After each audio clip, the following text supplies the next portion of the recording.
जय श्री कृष्णा दोस्तों। तो चलो हम समझते हैं सच्ची भक्ति क्या होती है। भक्ति को समझने से पहले मैं कुछ बातें स्पष्ट करना चाहता हूँ। यदि भक्ति सुनने या बोलने से होती तो मूक बधिरों को परेशानी नहीं होती, लेकिन भगवान उनकी भी सुनते हैं जो बोल नहीं सकते। भक्ति धन और शक्ति से नहीं होती, अन्यथा गरीब और कमजोर लोग ऐसा नहीं कर पाएंगे। यह भक्ति ही थी कि भगवान राम ने शबरी के झूठे बेर खाए और मीराबाई को कृष्ण भक्ति में महलों के प्रति कोई आकर्षण नहीं रहा। भक्ति हाथ पैर से नहीं होती, अन्यथा विकलांग इसे करने में सक्षम नहीं होंगे। भक्ति आंखों से नहीं होती, अन्यथा सूरदास भगवान कृष्ण के भक्त नहीं होते। एक बार किसी ने सूरदास को बताया कि वह दर्शन न दे पाने के बावजूद भी प्रतिदिन मंदिर आता है। सूरदास ने सुंदर उत्तर देते हुए कहा कि भगवान देखते हैं कि उनका भक्त प्रतिदिन आता है। भक्ति को समझने के लिए आपको दो शब्दों को समझना होगा। पहला शब्द है परम और दूसरा शब्द है प्रेम। परम शब्द का अर्थ हर चीज से परे, किसी भी चीज से तुलना से परे है। और जब ईश्वर के प्रति प्रेम बाकी सभी चीजों के प्रति प्रेम से बड़ा हो तो इसे भक्ति कहा जाता है। सच्चा प्यार किसी वस्तु, समय, व्यक्ति या परिस्थिति पर निर्भर नहीं होता। उदाहरण के लिए, यदि मई के महीने में रेगिस्तान में कोई हमें शॉल या कंबल से सम्मानित करता है तो हमें अच्छा नहीं लगेगा, लेकिन जब ठंड होती है या जब हम ठंडे क्षेत्र में होते हैं तो हमें गर्म कपड़े बहुत पसंद होते हैं। तो चीज़ों को पसंद करना समय और स्थान पर निर्भर करता है, लेकिन सच्चा प्यार उससे अलग होता है। यह निष्पक्ष है। अब यदि आप इसके बारे में सोचें तो आपको एहसास होगा कि कोई भी बाहरी वस्तु शाश्वत आनंद नहीं दे सकती, क्योंकि कोई भी वस्तु हमेशा समान रूप से अच्छा महसूस नहीं कर सकती है।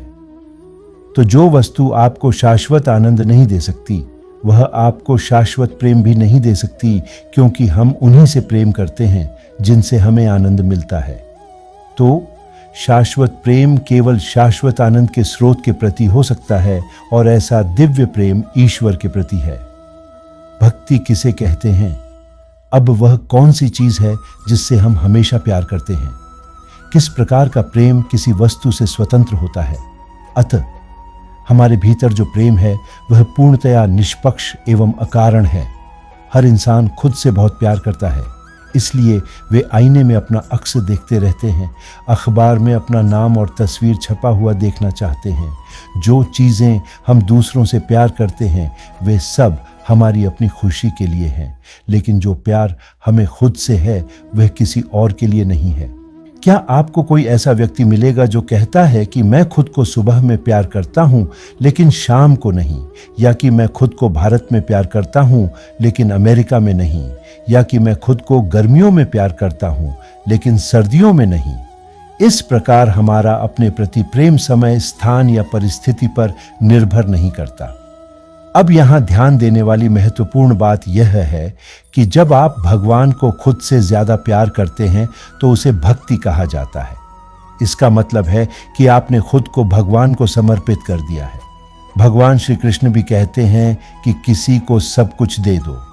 ऐसे समर्पण को ही सच्ची भक्ति कहा जाता है।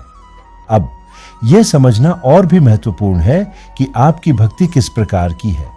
अब भक्ति दो प्रकार की होती है, पहली स्वार्थ भक्ति और दूसरी निस्वार्थ भक्ति।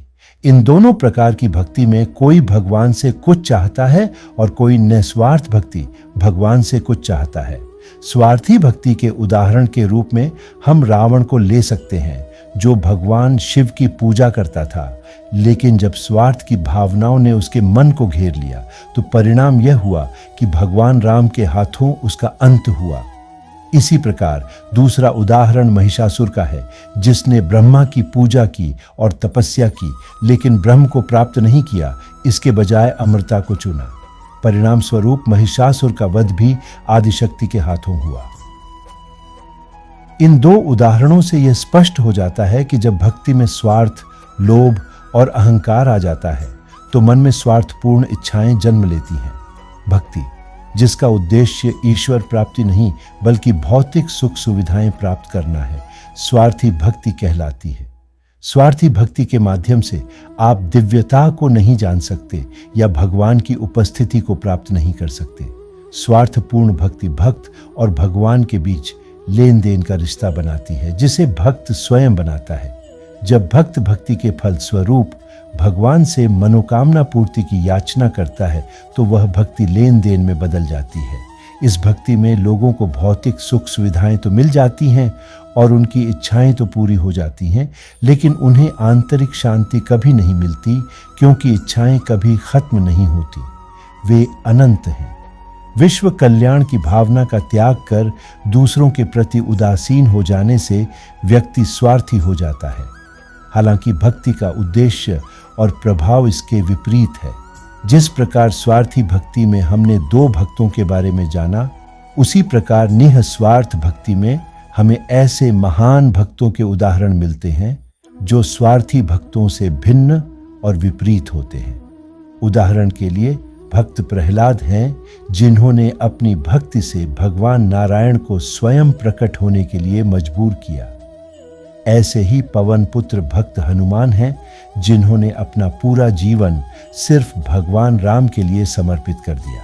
इसी प्रकार ऐसे अनगिनत सच्चे भक्त हैं जिन्होंने समाज के प्रति निस्वार्थ भक्ति का उदाहरण प्रस्तुत किया है। निस्वार्थ शब्द ही हमें बताता है कि इसका अर्थ है इच्छा रहित।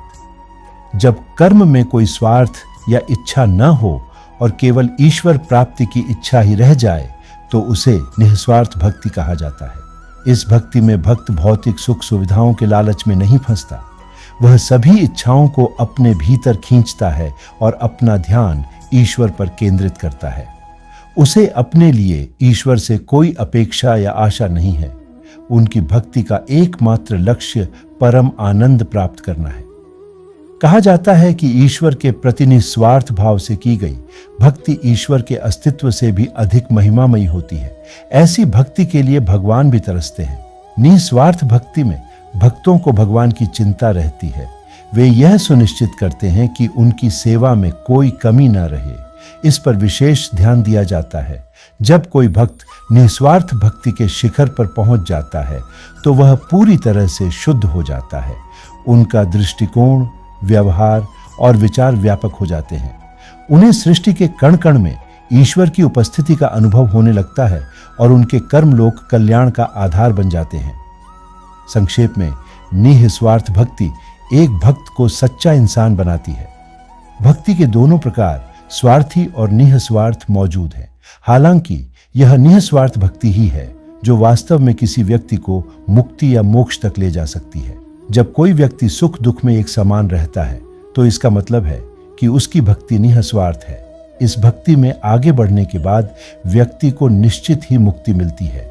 इसलिए हम सभी को अपने अंतिम लक्ष्य पर ध्यान केंद्रित करने की आवश्यकता है।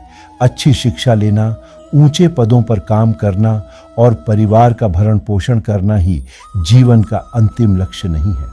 सोचिए, लक्ष्य हासिल करने के बाद भी परिवार और लक्ष्य हासिल करने वाला दुखी नहीं होगा। कुछ पाने की चाहत अभी भी रहेगी। इसलिए आपको यह समझने की आवश्यकता है कि परिवार की देखभाल करना जीवन की आवश्यकता है, लेकिन यह अंतिम लक्ष्य नहीं है। वास्तविक लक्ष्य ईश्वर को जानना, उसमें विश्वास स्थापित करना, बिना किसी अपेक्षा के कर्म करना और अंततः उसी में विलीन हो जाना है। यह प्रत्येक मनुष्य का मूल लक्ष्य है और इसे केवल निस्वार्थ भक्ति के माध्यम से ही प्राप्त किया जा सकता है। निस्वार्थ भक्ति से ही व्यक्ति सर्वोच्च पद प्राप्त करता है और निस्वार्थ भक्ति ही सच्ची भक्ति है। तो दोस्तों, मुझे आशा है कि इस वीडियो से अगर आपने कुछ सीखा है तो वीडियो को लाइक करें, चैनल को सब्सक्राइब करें और दोस्तों को आगे शेयर करें। जय श्री कृष्ण।